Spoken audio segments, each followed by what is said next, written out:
I was recently in Manchester at the local shop summit as one of the speakers. It's a conference that's organised by Better Retailing and the Retail Newsagent magazine. It was a fantastic opportunity to meet with a whole bunch of newsagents in the UK and with their suppliers. And I took an opportunity during the trip to have a look at retail, not only in Manchester but also in London, to get a feel for where newsagents are at over there and to compare that with the Australian experience. So in this video I just want to talk a little bit about some of the things that I saw, the differences between their marketplace and ours, and just to explore how those differences might play out for us in our various business models, whether it's here in Australia or in the UK. I think from the outset that it's very important to say that there are extraordinary differences between UK news agencies and Australian news agencies. It's very dangerous to compare the two and to say what works in one marketplace would work in another marketplace. For example, here in Australia, for decades, newsagents have enjoyed a very respected position in the area of greeting card retailing. We account for between 30 and 35% of all cards sold in Australia. In the UK, newsagents generally don't have that luxury. And I'm talking here about high street news agencies in the UK. I'm not talking about the WH Smith stores that have a reasonably strong card department. I'm talking more about your independent news agents that account for tens of thousands of family-run businesses across the UK. So here in Australia, we have greeting cards as a core part of our business. In fact, it's the highest margin part of our business, generating excellent traffic for major seasons and generating excellent traffic for everyday card purchases. So we have cards, we have often lotteries, magazines, newspapers, stationery. Now we're seeing more gifts in there, and also we have a reasonable amount of tobacco product sales. In the UK, a typical high street news agency has a small range of magazines, between probably 70 and 100 titles, sometimes a little bit more, very strong representation in tobacco, and a very strong representation in ready-to-eat food. In fact, it's that area of ready-to-eat food and convenience lines that really present a big difference between the two types of businesses. And so here in Australia, as newsagents are facing the question of what their future model looks like, you know, we're contemplating whether we go down the road of convenience or we go down the road of being more of a gift shop or a toy shop or something allied to those areas. Whereas in the UK, newsagents faced similar questions, and many of them have said, we're going to focus on being convenience operators. We're going to focus on being a convenience operator in the high street, or if you're in a shopping mall, in that shopping mall situation. There are a number of franchise groups and banner groups through which newsagents can operate in that convenience model. Some of those groups are associated with existing strong players. So for example, Tesco has the One Stop group that it operates through, and you've got newsagents signing up to be One Stop stores, and Tesco operates One Stop. So you could have a family-run news agency trading under the name of One Stop a few doors away from a Tesco, what I would call convenience store, but it's a larger than a traditional convenience store. So you've got Tesco, Sainsbury's, Morrisons, Asda, all these major supermarket brands operating convenience models in the high street. And it surprised me that newsagents would contemplate competing in that situation. You know, I don't think I would, say in the Australian situation, I don't think I would decide to compete head to head right next to a Coles store or a Woolworths store where they're already in that convenience space, because it's a very, very competitive, price-sensitive marketplace. If you look at some of the items newsagents sell, you know, they've got, for example, biscuits that they can get or coffee that they can sell. Now, coffee's reasonably high margin, and this product here, Jack's Beans through Smith's News in the UK, is fantastic. The coffee's good with no capital outlay, whereas the biscuits and sandwiches and things like that, newsagents are making just a tiny amount of money on. And it's a real difficulty where they're competing in this situation against the major retailers. But they don't have the luxury, if you like, of the greeting card traffic that we have to be able to then decide to go into gifts. I was talking to some newsagents when I was over in Manchester about calendars.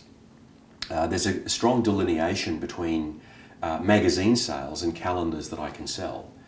So by analysing my magazine sales, I can determine special interests of my customers, and that can get me into calendars, and off calendars I make between 60 and 65% gross profit. Now when you start to talk about that amount of gross profit with newsagents in the UK, they're shocked because they're used to a third or even a smaller portion than 60 to 65%.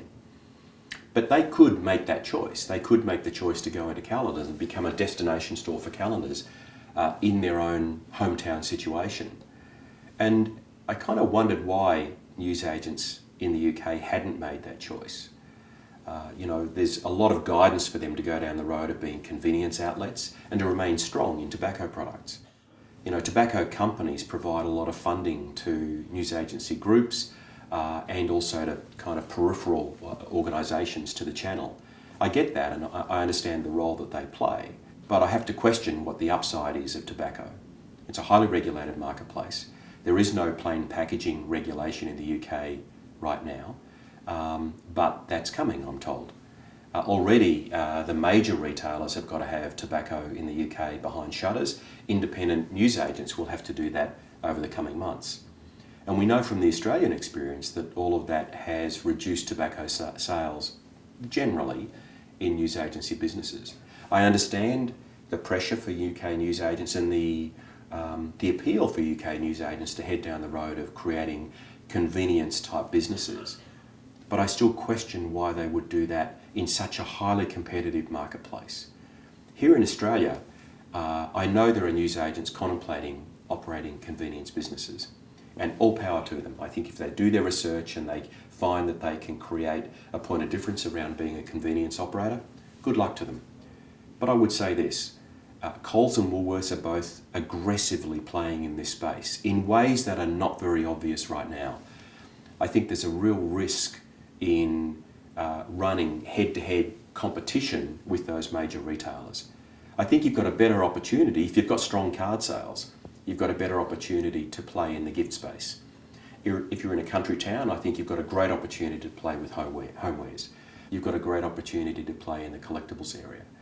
And certainly through the course of 2015, I'm going to have a few things to say about this, about the fundamental decisions that newsagents have to make. My takeaway from the UK experience is that a core fundamental remains true across both countries. Good retailers do well. Shopkeepers who stand behind their counter and just take the money and do as little as possible don't do well. So as individual retailers, whether you're watching this in the UK or in Australia, we've got to be the best retailers we can. We've got to do what's right for our business in our situation based on all of our research about our local community needs. We've got to connect with those communities and be aggressive in pursuing what we think is right for our businesses. There is no cookie cutter approach. There is no one size fits all unless you want somebody else to do all of that work for you. Unless you want to tick the box and say, I'm going to be one of those stores, and somebody else decides all of that for you. Now that's fine in many situations, but as a retailer, it's not something that I would want to do. I want to create a business that's appropriate for my situation that I have complete control over. That's why I do a lot of the things that I talk about on the blog. So out of the UK experience, I saw a channel that's pretty strong, still very focused on the convenience model, but also I saw some very exciting things happening outside the channel. For example, the Paperchase card and gift shops are fascinating to look at, to see what they're doing, to see the discount card shops over there and how they're operating in a very aggressive way, chasing card sales was fascinating. To see how Hamleys handles toy sales in the UK and collectible sales, fantastic opportunities and learning experiences. Things that will certainly fashion what I do in my own stores over the next 6 months or 12 months. So that's really all I wanted to talk about in terms of the trip. Like anything, it's what's not obvious, I think, that becomes really valuable to you over time. And over the course of the next few months on the blog, I'll talk a little bit more about some of the things that I saw and how they're playing out on my own shop floor. Thanks for watching.